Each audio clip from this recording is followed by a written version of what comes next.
In 15.5, we are going to learn about the triple integral in rectangular coordinates. Well, let's take a look at this solid. For this solid, let's say if we want to find the volume of this solid, what we will do is to use the same concept to set up the triple integral, okay, as what we have learned in the previous topic. So I'm not going to talk more about this one, but I'll go straight to the formula here. So to find the volume of the closed bounded region D in space, it is to look for the triple integral of 1 dv. With this dv, it could be dz, dy, dx, or dy, dz, dx, or any other order that is suitable. With d here is just a symbol to represent the solid. We'll find the limits according to the sequence later. Now, when we want to find the limits for this triple integral, okay, the very first thing that we need to do is to sketch the region D, the solid D, and its shadow R. So what does it mean by the shadow R? Is the shadow R on xy plane, yz plane, or the exact plane? Well, that depends on the very first limit that we chose to integrate. Let's say if this dv is dz, dy, dx. Okay, so it means the very first variable that we are going to integrate is z. So if we decide z is the first variable to integrate, then the shadow here, it will be the shape on xy plane.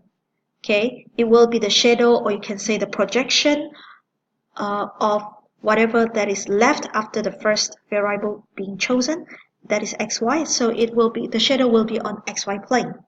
So to find the limits, after we have settled the first limit, then we will find the rest of the limits from the shadow R. We'll take a look at the example. Okay, let's say we want to find the volume of the region D that is enclosed by the cylinder y equals to x squared, the planes y plus z equals to 4, and also z equals to 0.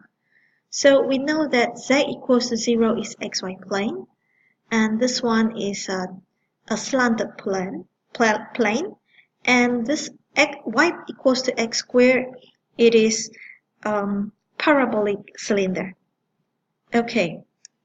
This is the solid that is bounded by the three surfaces. This is the xy plane, this is the slanted plane, and this is the parabolic cylinder. So as it rotates, you can see that the solid, it is over here. Okay, over here. Okay, this region. Alright, so I'll stop it here and I'll manually turn it. Okay, and let's go back to the slide just now. Okay, alright, I'll put the surface just over here just for our reference. So from this object, let's say if we want to find the volume using let's say we want to use the order of dz, dy, dx. Let's say we determine to integrate with respect to z first. Then let's think about having an arrow that is parallel to z-axis. Okay, I hope you can see this blue arrow. Okay, let's say we have an arrow that is parallel to z-axis, and let's take a look. If the arrow, it enter the region through the xy plane, which is z equals to 0, and then exit the region through the plane y equals to y plus z equals to 4, then our lower limit for z will take from here, and our upper limit will take from here. Now, let's take a look. We'll talk about the rest of the limits later. Meanwhile, let's take a look at the shadow. Just now I say if we decide to integrate with respect to z first, then the shadow will be on xy plane, either the shadow or the projection. Okay, so we'll take a look at here. This is x-axis and this is y-axis. Okay, so this is the curve of this part. Okay, this is the x-axis, this is the y-axis. Okay, And this line, it is the intersection between the plane y plus z equals to 4 and z equals to 0. Okay, and z equals to 0. So this is the line. And how to get the equation of the line? Well, we'll take a look here. We'll just solve the simultaneous equation y plus z equals to 4 and z equals to 0. Substitute inside, we get y equals to 4. And then to find this curve, okay, well, sorry, not to find this curve. This curve is obviously y equals to x squared. But to find the intersection point between this line and this curve, we'll just solve the simultaneous equation y equals to x squared and y equals to 4. That will give us x equals to -2 and also 2. So it means the intersection points of these two graph will be -2, 4 until, and also 2, 4. So let's take a look at this triple integral. As I said, the limits for z, the entrance is z equals to 0, so 0 will be our lower limit for z. And then the arrow exit the region through the planes y plus z equals to 4, and by taking z as the subject, we get z equals to 4 minus y, okay, and 4 minus y will be the upper limit for z. Okay, we get these limits of z from the solid, but the limits of y and also from of x, we get it from the shadow. Okay, so we look at the shadow. Okay, if we decide to integrate with respect to y first, followed by x, then we use the arrow that is parallel to y-axis. Okay, to y-axis, and we see that the arrow enters the region through the curve y equals to x squared. No matter where you put the arrow, it always enters from this curve and exit from the line y equals to 4. When I say it always enters from this curve, I mean when I only focus on the region. Okay, so the lower limit for y, it will be x squared, because the equation for this curve is y equals to x squared, so x squared will be the lower limit. And then the upper limit will be 4, because the equation for the line is y is equals to 4. And then, well, the arrow start to enter this the region through this curve, starting x equals to 2 until x equals to, starting x equals to -2 until x equals to 2. So after we have set up the limits for the triple integral, then we start to integrate. Okay, we start to integrate from inside out. Well, when you have nothing inside, it means 1 inside, you integrate and you get z. So z is from 0 to 4 minus y. You substitute the upper limit minus the one with the lower limit, and we get 4 minus y. And then we continue to integrate again, same thing from inside out. We integrate with respect to y first. We get 4y minus y squared over 2, where y is from x squared until 4. And then we continue to we substitute the upper limit. This is from the upper limit and this is from the lower limit. Okay, and we simplify it, and then we continue to integrate.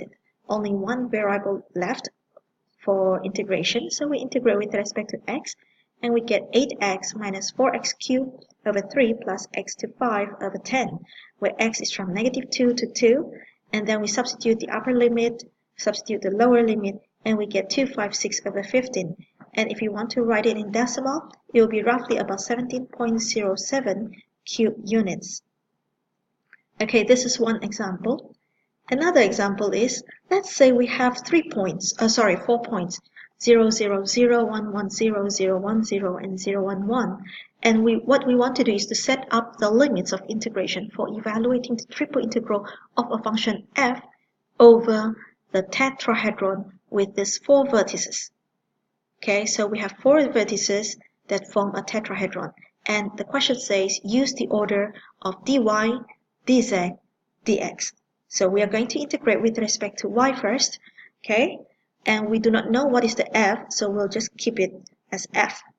Now let's take a look. This is the graph of the tetrahedron, okay? 0, 0, 0, okay? 1, 1, 0, here, 0, 1, 0, and also 0, 1, 1. So when we want to look for the triple integral, when we want to set up the limits for triple integral in the order of dy, dz, dx, okay, we use the arrow that is parallel to y-axis, as you can see from the graph here. And let's take a look.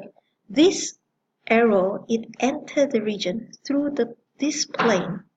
And look at my cursor, it passed through this plane.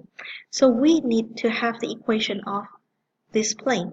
Well, from the graph you already know it's y equals to x plus z, but how are we going to get that? I'm going to explain later. Meanwhile, okay, let's take a look at the exit.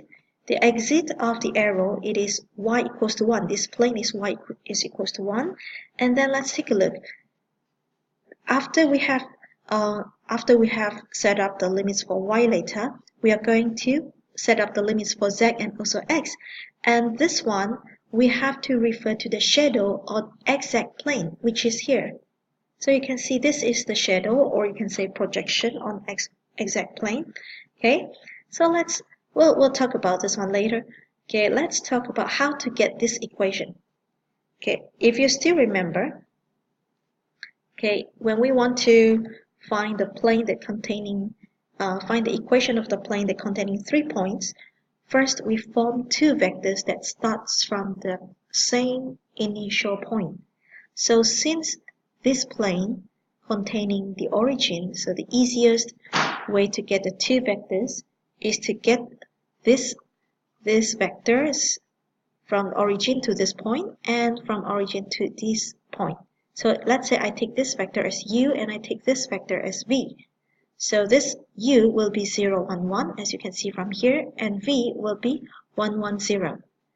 And then the purpose we find these two vectors is for us to find a normal vector that is orthogonal to this plane, because we need a normal vector that is orthogonal to the plane to get the equation of the plane. So to find the normal vector, we just cross the two vectors and we get negative I plus j minus k. And from this vector, so we'll take, well, the vector here, if I put it in this form, it will be negative 1, 1, negative 1. And therefore, the equation of for the plane, we need a point from this 3. Just choose one point, where the easiest one is the origin. So just choose the point 0, 0, 0. So we use this vector and we get negative x plus y minus z equals to 0 multiplied with negative 1 plus 0 multiplied with 1 minus 0 plus 0 multiplied with negative 1, and that gives us 0. So since we want to get the limits for y, we'll take y as the subject and we get y equals to x plus z. Okay, and therefore when we set up the limits, okay, we'll get the lower limit as x plus z, and then the upper limit, it is y equals to 1, so it is 1. And then the limits for z, okay, this line, we get the equation of this line by taking the intersection between this plane and this plane, which is y equals to 1. You substitute inside, you get x plus z equals to 1, and that is the equation. So you can see from here, they didn't draw the shadow in a separate two-dimensional graph. So we just look from here. This is the region R. So you can see that we are integrating with respect to z first. So you take an arrow that is parallel to z-axis. You see that the arrow enters the region through the x-axis. So this is z equals to 0. And then it exits the region through the line z equals to 1 minus x. Okay, so 1 minus x is the upper limit. And then, well, you can move the arrow, but make sure it is positioned vertically. It will remain in the region. It will pass through the region starting from x equals 0 until 1. So we will get the limits for x is from 0 to 1. So after you have set up the limits, then we have complete this question. So let's say if we want to use this triple integral to find the volume, okay, to find the volume of the tetrahedron in the previous example using different order, okay, we will still get the same, well, of course we'll get this different limit, but then we just take f equals to 1, and we will have the triple integral become 1/6 cube units.